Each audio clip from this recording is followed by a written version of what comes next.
अवैध कुणबी प्रमाणपत्र दिल्यास कारवाईचा इशारा देण्यात आलाय। शासनाच्या GR नुसार समिती आणि सक्षम अधिकारी जात प्रमाणपत्र अर्जासंबंधी चौकशी करतील, त्यानंतर जातीचा दाखला मिळेल। मात्र ही प्रक्रिया राबवताना मराठवाड्यातील तहसीलदारांना डोळ्यात तेल घालून काम करावं लागणार आहे।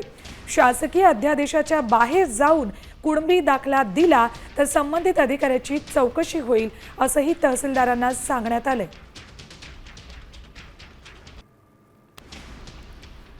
आता तहसीलदारांवर टांगती तलवार आहे। अवैध कुणबी प्रमाणपत्र दिल्यास त्यांच्यावर थेट कारवाईचा इशारा देण्यात आलाय।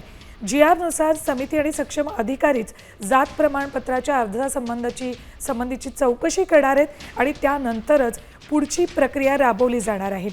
पण या दरम्यान मराठवाड्यातल्या तहसीलदारांना डोळ्यात तेल घालून काम करावं लागणार आहे। त्यांची अगदी छोटीशीही चूक त्यांना कारवाईच्या गर्तेत ढकलू शकते। शासकीय अध्यादेशाच्या बाहेर जाऊन जर कुणबी दाखला दिला तर या संबंधित अधिकाऱ्यांची चौकशी होईल। थेट जाऊयात, आमचे प्रतिनिधी महेश जगताप आपल्या सोबत आहेत, त्यांच्याकडून अधिक माहिती घेऊयात। महेश, यानंतर खरं तर आता तहसीलदारांची जबाबदारी वाढली आहे, डोळ्यात तेल घालून त्यांना काम करावं लागणार आहे। येस सुवर्णा, हैदराबाद गॅजेटची अंमलबजावणी करण्याचे मराठा उपसमितीने काल आदेश दिले होते।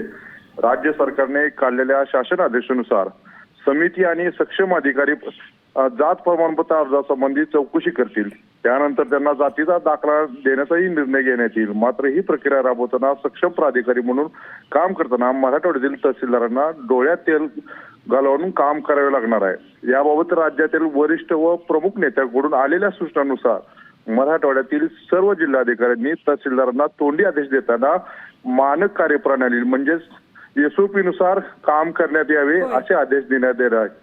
तसेच शासकीय आदेशाच्या बाहेर जाऊन कुणबी दाखला दिल्यास थेट चौकशी लावण्यात येईल असेही तहसीलदारांना सांगण्यात आले आहे। त्यामुळे हैदराबाद गॅजेटच्या नुसार लाखो मराठवाड्यातील लोकांना कुणबी प्रमाणपत्र कसे मिळणार याबाबतही प्रश्नचिन्ह निर्माण झाला आहे। ठीक, महेश, धन्यवाद या संपूर्ण सविस्तर माहितीसाठी।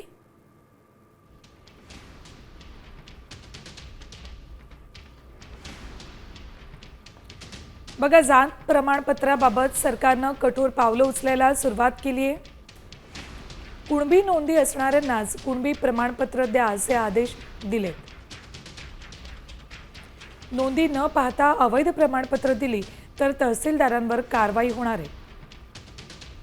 हैदराबाद गॅझेटमध्ये नोंद नसलेल्यांना कुणबी प्रमाणपत्र देऊ नका असे आदेश शासनानं दिलेत। मराठवाड्यात 1516 गावांमध्ये कुणबी नोंदी आढळल्या आहेत।